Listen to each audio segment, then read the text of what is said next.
Welcome to my top 10, where I count down my top 10 favorite characters that are in books. And we're going to start off with the honorable mentions here, which I'm starting off with probably number 11 of the honorable mentions. I don't have these in any order, but it's Leo Valdez, because, Leo is just a phenomenal character and probably make the list if, these other 10 characters didn't exist.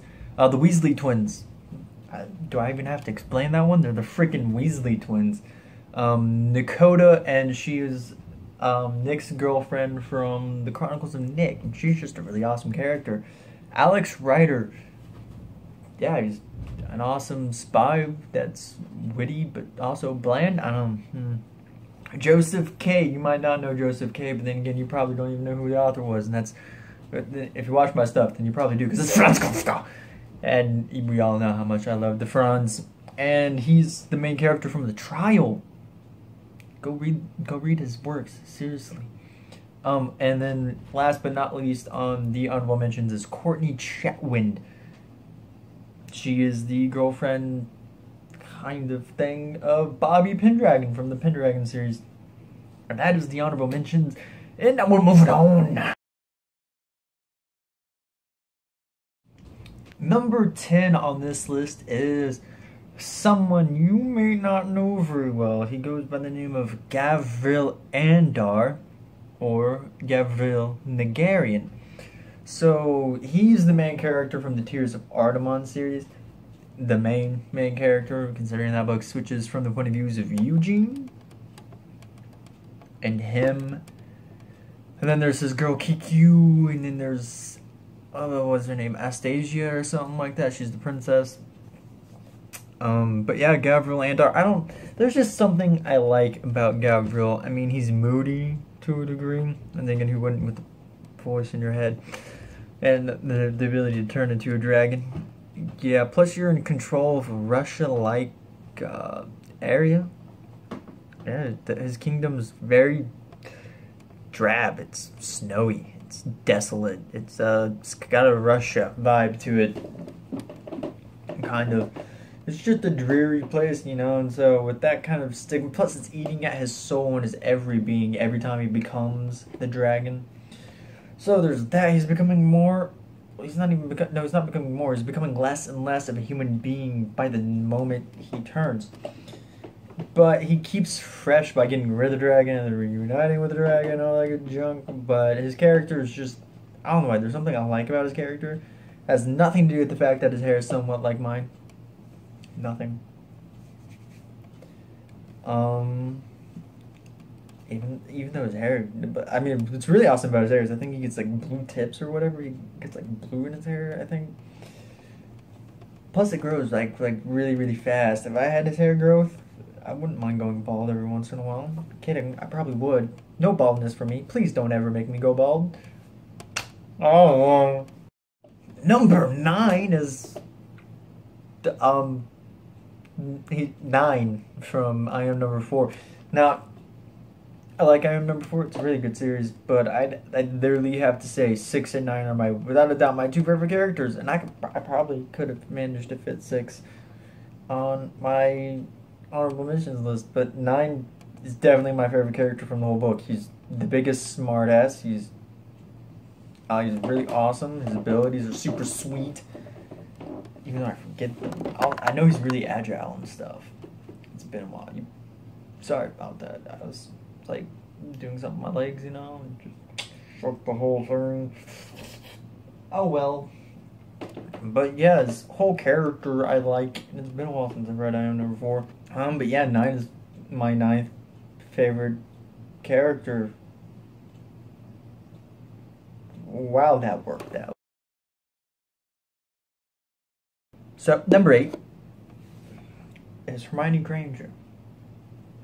Now, she's from Harry Potter, obviously.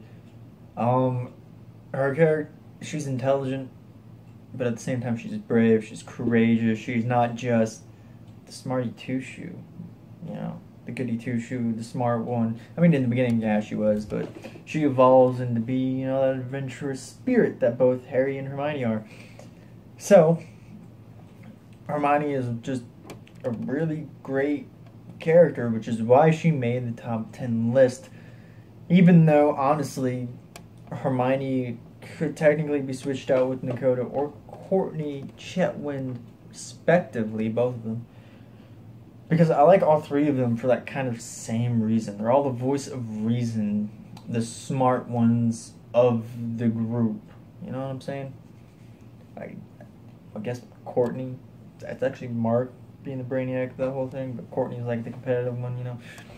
She doesn't like to lose, but Hermione, she's the smart one. She's gorgeous. She's beautiful. You know, you gotta go with that. That crazy wild hair that they only got right, was it twice? I think they only got it right twice. So there's that. Hermione's just an awesome character, and especially on the list. Annabeth Chase, who is the love interest of Percy Jackson. Bet you guys can't guess where he's placing on this list. Anyway, that little joke aside, Annabeth is at 6 for a reason, and the fact that Annabeth is placed at 6, even though you all know she's my second favorite character in the whole Percy Jackson series, there are 5 other people above her, you know? Wait, she's not 6? Hermione was 8. Oh, duh. I forgot, because there was a character I forgot to put on here that was on the main list. Annabeth's number 7. My bad. There's 6 characters above her. And she's really awesome, and she can literally flip-flop with the next person with number 6. We all might go, oh, cast back, but whatever, it is what it is. Annabeth, again, the smart one of the group. Obviously, Athena's child, come on, she gotta be the smartest. But not only that, she's brains, she's gorgeous, she's great eyes, she's terrifying, she's a great character, she's competitive. And it only got better once I got the Demigod Files, which we'll review.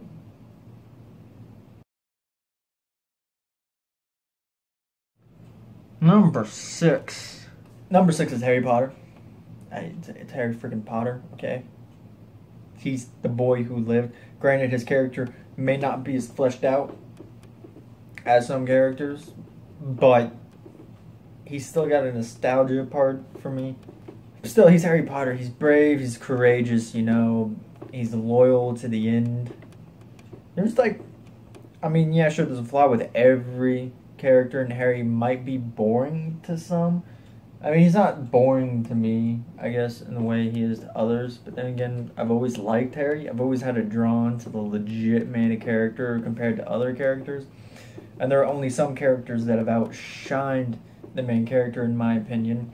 I've always had like this drawn to the legit main character of the whole story, and Harry's no exception. I prefer him over all the other characters in the Harry Potter universe just because I have that weird draw to the main character of the whole entire thing. But I guess it's that and the hair, you know. I don't know what it is about me with characters and long hair, but if you have long hair, you're a character, odds are I'm gonna love you. Like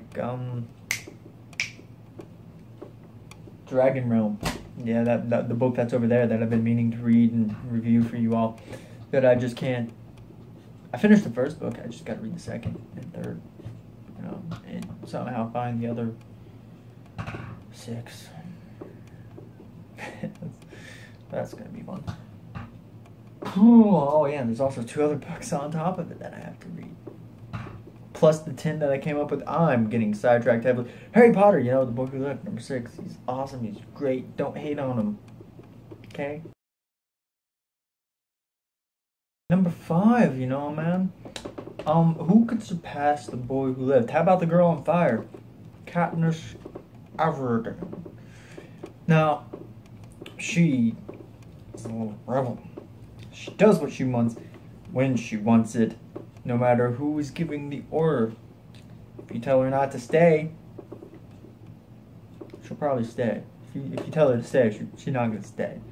She's pretty much like, you know, screw you, I'm just going to do the opposite of what you want me to do, man. She goes against the man. She goes against the curve. She does what she wants. She's a rebel without being over charismatic, I guess you could say.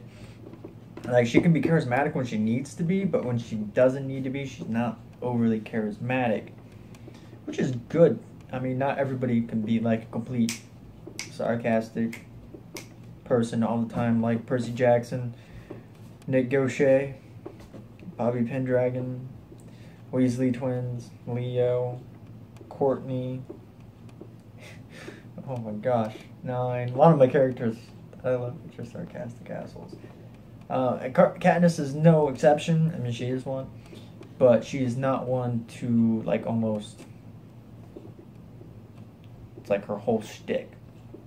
Her sarcasm isn't her shtick. It's her rebellious.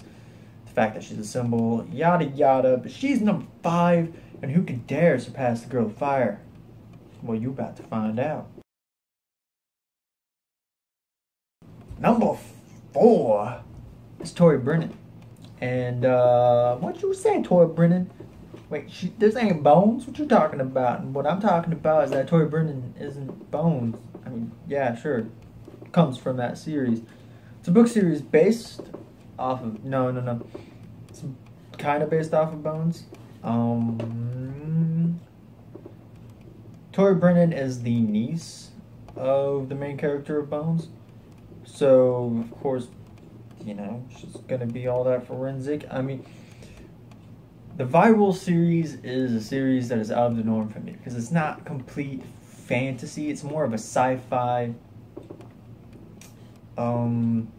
action-adventure kind of book. Like, the second book is kind of like a Goonies-esque thing.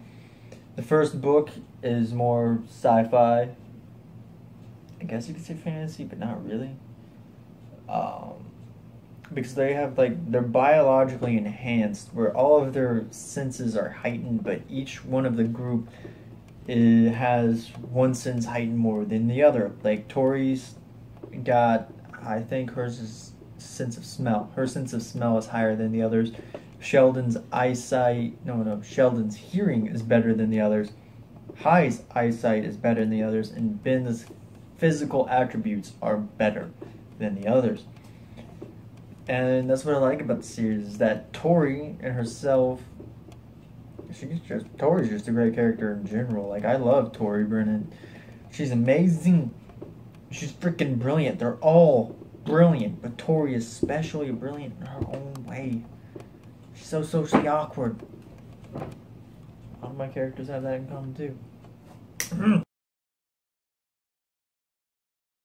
Getting into my big powerhouses.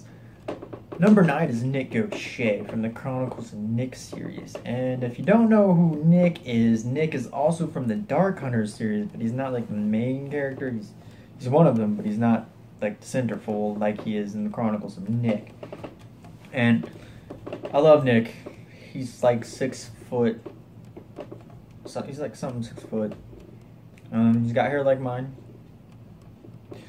Friend. He's from Louisiana. You know, that's different. He's got that whole Cajun. That's what it is. It's French. Gambit, for instance. He's got that whole thing. And he's a demon. You know, the Malachi. He's a demon, you know. He's dating an angel. What? If somebody to say that, you probably think you're going crazy. But yeah, he's a demon, and he's a demon that could potentially end the world or save it.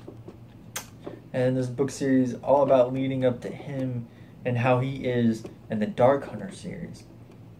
So that'll be interesting. There's going to be 12 freaking books. But I love him. He's one of the most sarcastic characters I've ever had the pleasure of reading. Oh my god, it's amazing. Why did the last book have to be so short? Oh my god, it was shorter than all the others. That is a shame, because that book was really, really good. Doesn't take anything away from it. It was better than some of the others. Oh, I want to envision. Number 2 is Bobby Pendragon. Okay, I thought Nick was sarcastic, right? And there's going to be 12 books in the Chronicles of Nick series. But as for right now, there's only 7. and I've only read 6 up to Instinct. But Bobby Pendragon, the Pendragon series is a 10-book series that I have reviewed on this channel. Okay? 10. Oh, the twists in that book are fantastic. Bobby himself is one of the greatest characters, one of the most hilarious, funny characters that has his serious moments, he's just the dynamic of his character, the change his character went from the first book, The Death of a Merchant, to the last book, The Soldiers of Hala, is insane. And throughout the whole entire book series, he managed to keep that sense of humor, yet no one to have that serious undertone. It's just amazing. Bobby Pendragon, really fantastic character, and would probably be number 1 on this list if number 1 didn't exist. Huh. Who on earth could be number 1? As if y'all didn't know already, it's pretty obvious what number 1 is. Number 1 is Percy Jackson. Are you stupid? Are you stupid? Did you think anybody else would top my list other than Percy Jackson?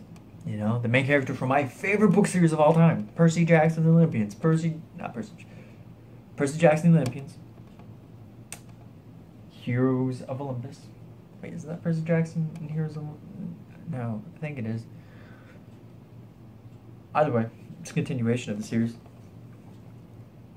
Like, seriously, the dude is badass. He's a demigod. The son of Poseidon. I wish it was the son of Poseidon, then I wouldn't have to worry about this, you know? My lung, you know, can't do anything. Deep swimming, anything with an oxygen tank. But, you know, he's witty, he's funny. He's seriously the greatest character I've read. His humor, the fact that he can be serious. The fact that he wasn't a narrator in the last book kind of made me mad.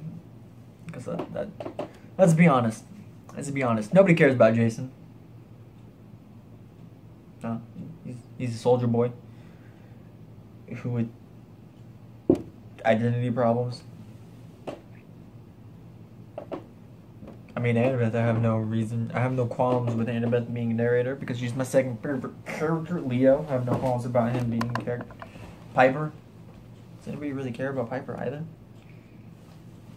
Percy Jackson should have been a narrator in the last book. I don't care if he was a narrator in the Sea Monsters and the Mark of Athena and in the House of Hades. I don't care. He should have been in the last book. The Bloods of Olympus. In fact, it wasn't. Just makes me mad. Oh. Why you gotta do this to me, game? Why am I talking about book? Oh, I've been playing games too much lately. But it all ends tomorrow. My life ends tomorrow. But yes, Percy Jackson's number 1. Who would have thought? Who would have thought that of me? Oh, I don't know. Hope you have a great day. Remember, only you can be the best you can possibly be. If you like the video, give it a like, comment, feel that'd be super special, awesome, and subscribe.